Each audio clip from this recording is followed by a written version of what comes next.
தேனி மாவட்டத்தில் கடமலை மயிலை ஒன்றியத்துக்கு உட்பட்ட பகுதியில் வந்துட்டு கடமலைக்குண்டு அப்படிங்கிற ஒரு ஊரில் இன்றைக்கி பல்லாயிரக்கணக்கான பேர் சேர்ந்து ஒரு நாள் அடையாள உண்ணாவிரதமும் ஒரு ஆர்ப்பாட்டமும் நடத்தி முடிச்சிருக்காங்க.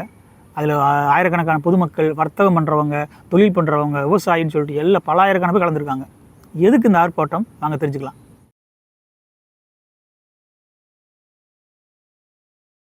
பொறுத்தளவுக்கு பொதுவாக சுமார் ஒரு 100 கிராமங்களுக்கு மேலே இருக்குது. அது குறிப்பாக சொல்லணும் அப்படின்னா ஒரு 30 கிராமங்கள் வந்து மலை கிராமங்கள். இப்போ 2-3 தலைமுறை அங்கேயே மக்கள் வாழ்ந்துட்டு இருக்காங்க. சொல்லணும் அப்படின்னா உங்களுக்கு கண்டமனூர் சாம்ராஜ்யம் தெரியும் இல்லையா? கண்டமனூர் சாம்ராஜ்யத்தை பொறுத்தளவுக்கு அந்த சாம்ராஜ்யம் அது வாரிசு இல்லாதனால அந்த சாம்ராஜ்யம் அழிஞ்சிருச்சு. அப்படி அழிஞ்சதுக்கப்புறம் அதுலேருந்து வந்த கொஞ்சமாக இடங்கள் இருக்கு இல்லையா, அந்த இடத்த பூரா பொதுமக்களுக்கு பிரித்து கொடுத்தாங்க. அப்படி வந்தது தான் அந்த வருஷநாடு, மேலே வாலிப்பாறை, மேகமலை, இது மாதிரி அப்படி வந்த இடம் தான் அது. அப்படி சிலர் வந்தாங்க. அப்புறம் அது போக 1964 இந்தியா ஃபுல்லாகவே குறிப்பாக தமிழ்நாடு பகுதிகளில் மிகப்பெரிய வறட்சி வந்துடுச்சு. அந்த வறட்சி இருக்கும்போது மக்கள்லாம் திருச்சி வேறு ஊர்களுக்கு ஓடுறாங்க. அப்படி சில நிறைய மக்கள் இந்த வருஷநாடு பக்கம் வந்திருக்காங்க. வந்து கொஞ்சமாக குடியேறி கொஞ்சமாக அந்த காடுகளாக இருந்து சின்ன சின்னதாக சரி பண்ணி அப்படி விவசாயம் பண்ணவங்க தான். ஸோ அதான் நம்ம சொல்லிகிட்டே இருக்கோம். கிட்டத்தட்ட 3 தலைமுறைக்கு மேலே மக்கள் இங்கே வாழ்ந்துருக்காங்க அப்படின்னு சொல்லிட்டு. அப்படி இருந்த இடத்த வந்துட்டு 2021 சிறுவில்லிபுத்தூர் புலிகள் காப்பகம் அப்படின்னு சொல்லிட்டு அறிவிக்கிறாங்க. ஸோ அப்போ இருந்தே விவசாய மக்களுக்கு கொஞ்சமாக சின்ன சின்ன இடங்கள் வந்துகிட்டே இருக்குது. இந்த புலிகள் காப்பகம் அறிவித்ததுக்கு அப்புறம் தான் பொதுமக்கள் வந்து விவசாயம் பண்ணுறது ரொம்ப சிரமமாக இருக்குது. இப்போ ஒரு போர் போடணும் அப்படின்னா கூட ஃபாரஸ்ட் ஆஃபீஸில் பெர்மிஷன் வாங்குற மாதிரி இருக்குது. அவங்க போனால் பெர்மிஷன் தர மாட்டேங்கிறாங்க. இல்லை ரோடு சரியில்லாமல் இருக்குன்னா ரோடை போட்டு தரதில்லை. தண்ணி பிரச்சனை, இது மாதிரி கொஞ்சமாக இடைஞ்சல் கொடுத்து மக்கள் வாழ முடியாத அளவு ரேஞ்சுக்கு வந்துருச்சு. இப்படி இருக்க சூழ்நிலையில் இப்போ 8 வருஷம் அதே பிரச்சனை போயிட்டுருக்கு. இப்போ ரீசெண்டாக ஒரு மாதத்துக்கு முன்னாடி உச்சநீதிமன்றம் அறிக்கை கொடுக்குறாங்க. அந்த வருஷநாடு பகுதியில் இருக்க அந்த ஆக்கிரமிப்பில் இருக்கவங்க எல்லாத்தையும் உடனே காலி பண்ண சொல்லுங்கள் அப்படின்னு சொல்கிறாங்க. தேவைப்பட்டால் இராணுவத்தை கூட பயன்படுத்தி கூட பண்ணிக்கலான்ற மாதிரி அதிர்ச்சியை கொடுத்தாங்க. ஸோ வருஷநாடு, மேகமலை, அந்த வாலிப்பாறை பகுதியெல்லாம் இருக்கவங்களும் அதிர்ச்சியாகி என்னோட வாழ்வாதாரமே போகுது அப்படின்னு சொல்லிட்டு பல முறை கலெக்டர் ஆஃபீஸில் கோரிக்கை கொடுக்குறாங்க. அரசு அதிகாரிட்ட சொல்லியிருக்காங்க. இது மாதிரி பல விஷயங்கள் கொடுத்துருக்காங்க, ஒன்றும் நடக்கலை. ஸோ இது வந்து கவர்மெண்ட்டுக்கு தெரியணும் அப்படின்றதுனால தான் இன்றைக்கி வந்துட்டு கடமக்குண்டில் பல்லாயிரக்கணக்கான பேர் சேர்ந்து ஒரு நாள் உண்ணாவிரதமும் கண்டன ஆர்ப்பாட்டமும் நடத்தி முடிச்சிருக்காங்க. இதில் வந்து நமக்கு முதல்ல இந்த அனுமதி கொடுத்த தமிழக அரசுக்கும் காவல்துறைக்கும் முதல் நன்றியை தெரிவித்துக் கொள்கிறோம். அது மாதிரி அந்த நேரத்தில் இப்பொழுது எல்லா அரசியல் கட்சி தலைவர்களும் கூப்பிட்டுருக்கோம். ஏன்னா நம்ம பொதுமக்கள் அவங்க அரசியல் கட்சிக்காரங்க, அவங்க வந்து அவங்களும் கூப்பிட்டுருக்கோம். நம்ம ஆர்ப்பாட்டம் அவங்களுக்கு கலந்துக்கிறதுக்கு வந்து சம்மதம் தெரிவிச்சுட்டாங்க. அதனால எம்எல்ஏ கூப்பிட்டுருக்கோம், எம்பியை கூப்பிட்டுருக்கோம், ஆளுங்கட்சியில் மாவட்ட ஆளுங்கட்சி மாவட்ட செயலாளர், எதிர்கட்சி மாவட்ட செயலாளர், எல்லா கட்சிக்காரும் கூப்பிட்டுருக்கோம். அதனால வந்து எல்லாரும்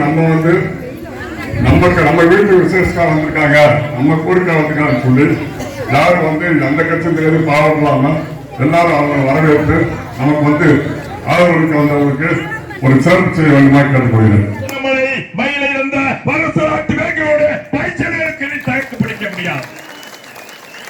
போராடி போராடி தழும்பேறிய புறநானூற்று வீரர்களுடைய வாரிசுகள் இங்கே அமர்ந்திருக்கிறார்கள்.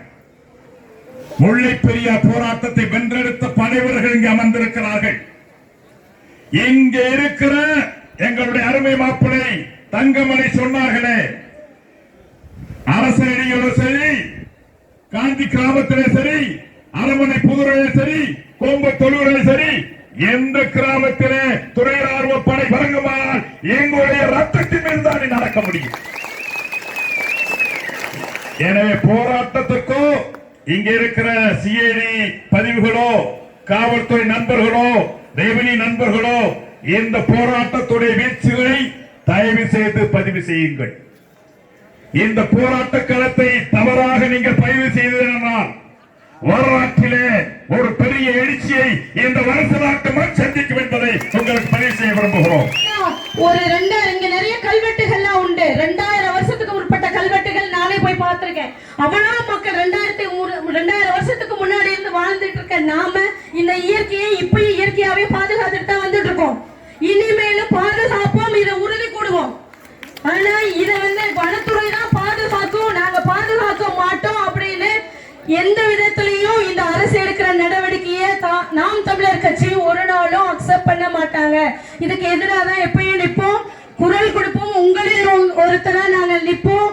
இது மீறி பெரிய வீரியமான பிரச்சனைகள் போச்சுன்னா அண்ணன் செந்தமிழன் சீமான் அவர்கள் உங்களுடன் களத்தில் நிற்பார் என உறுதி கூறி வாய்ப்பளித்தமைக்கு நன்றி கூறி விடைபெறுகிறேன். நன்றி, வணக்கம். நாம் தமிழர் நடத்தி அதற்கு பின்பு நீங்கள் 1ஆம் தேதி செப்டம்பர் 1ஆம் தேதி சுப்ரீம் கோர்ட்டில் வழக்கு திரும்பவும் வருகிறது.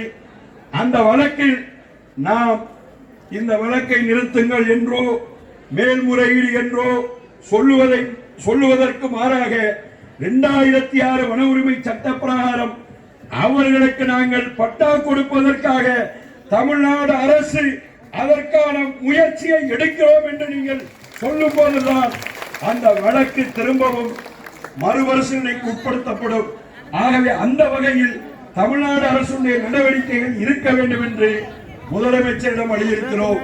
முதலமைச்சர் அவைகளை எல்லாம் கேட்டு நிச்சயமாக நான் தலைமைச் செயலாளரோடு பேசுகிறேன்.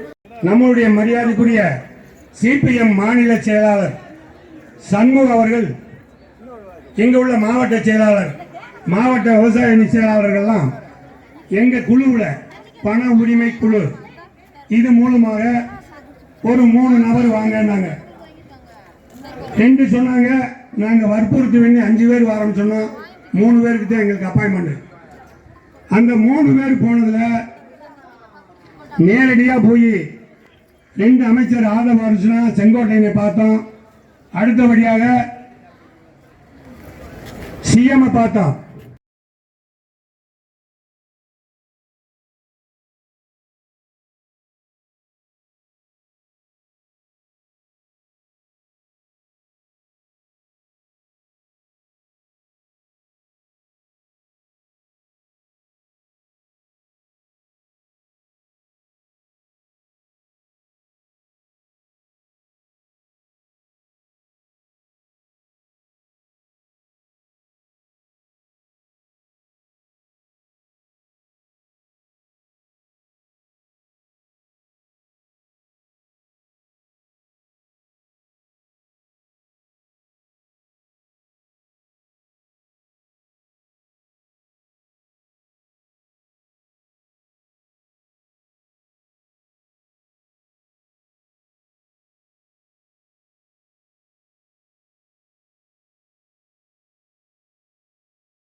இந்த ஆர்ப்பாட்டத்து மூலிமா மக்கள் சொல்கிறது என்ன சொல்ல வர்றாங்க அப்படின்னா, எங்களோட பிரச்சனையை சொல்லியிருக்கோம். ஸோ அரசாங்கங்கள் பார்த்து இதுக்கு சரியான முடிவு எடுக்கணும் அப்படின்னு சொல்கிறாங்க.